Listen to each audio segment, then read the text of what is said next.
సుమన్ టీవీలో మీ personal and business promotions కోసం కింది నెంబర్కి కాంటాక్ట్ చేయండి. తెలంగాణలో మహిళలకు మరో శుభవార్త అందరుంది. ఎన్నికలో కాంగ్రెస్ హామీ ఇచ్చిన 6 గ్యారెంటీలను విడతల వారీగా అమలు చేస్తుంది. సీఎంగా రేవంత్ ప్రమాణ స్వీకారం చేసిన రెండో రోజే మహాలక్ష్మి పథకంలో భాగంగా మహిళలకు ఫ్రీ బస్సు సౌకర్యం కల్పించారు. ఆరోగ్యశ్రీ పరిమితిని 10 లక్షలకు పెంచారు.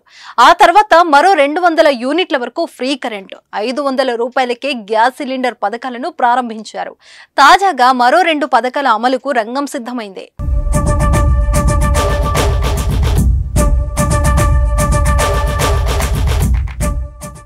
6 గ్యారెంటీలో పేద ప్రజలు కోటి ఆశలతో ఎదురు చూసే ఇందిరమ్మ ఇండ్ల పథకాన్ని ఈ నెల 11న భద్రాచలంలో సీఎం రేవంత్ రెడ్డి ప్రారంభించనున్నారు.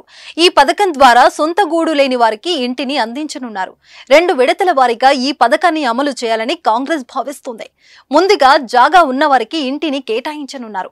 తర్వాత రెండో దశలో స్థలాలు లేని వారికి స్థలం అందించి ఆర్థిక సాయం చేయనున్నట్లు సమాచారం. తొలి విడతలో నియోజకవర్గానికి 3500 ఇళ్లు చొప్పున కేటాయించి అనంతరం దశల వారీగా గూడు లేని నిరుపేదల సొంత ఇంటి కల నెరవేర్చనున్నారు. ఇంటి స్థలం ఉన్న వారికి అదే స్థలంలో కొత్త ఇంటి నిర్మాణానికి 5 లక్షల రూపాయలు, ఇల్లు లేని నిరుపేదలకు ఇంటి స్థలంతో పాటు 5 లక్షలు అందిస్తారు. 5 లక్షలను వివిధ దఫాలుగా లబ్ధిదారుడి ఖాతాలో జమ చేయనున్నారు.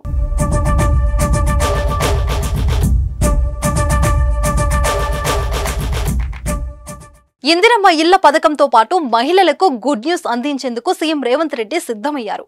మహాలక్ష్మి పథకంలో భాగంగా మహిళలకు నెలకు 2500 ఇస్తామని కాంగ్రెస్ ప్రకటించింది. ఆ హామీని త్వరలోనే నెరవేర్చేందుకు కసరత్తు జరుగుతుంది. ఈ నెల 12న సీఎం రేవంత్ రెడ్డి అధ్యక్షతన జరగనున్న కేబినెట్ సమావేశంలో మహిళలకు నెలకు 2500 పథకంపై చర్చించే అవకాశం ఉంది.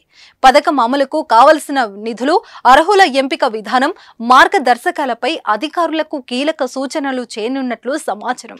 అదే రోజు సికింద్రాబాద్ పరేడ్ గ్రౌండ్స్ లో దాదాపు 1,00,000 మంది స్వయం సహాయక బృందాల మహిళలతో భారీ సదస్సు నిర్వహించనున్నారు.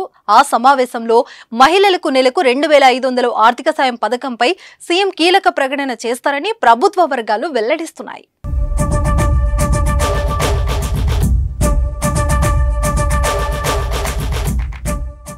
నిజానికి తెలంగాణలో జనవరి నుంచే మహిళలకు నెలకు 2500 అమలు చేస్తారని అంతా భావించారు. సోషల్ మీడియా వేదికగా కూడా ఇదే ప్రచారం జరిగినా పథకం మాత్రం అమలు కాలేదు. ఆనాటి నుంచి మహిళలు ఆశగా ఎదురు చూస్తున్నారు. తాజాగా ఈ పథకానికి గ్రీన్ సిగ్నల్ వచ్చే అవకాశం ఉండడంతో ఆనందం వ్యక్తమవుతుంది.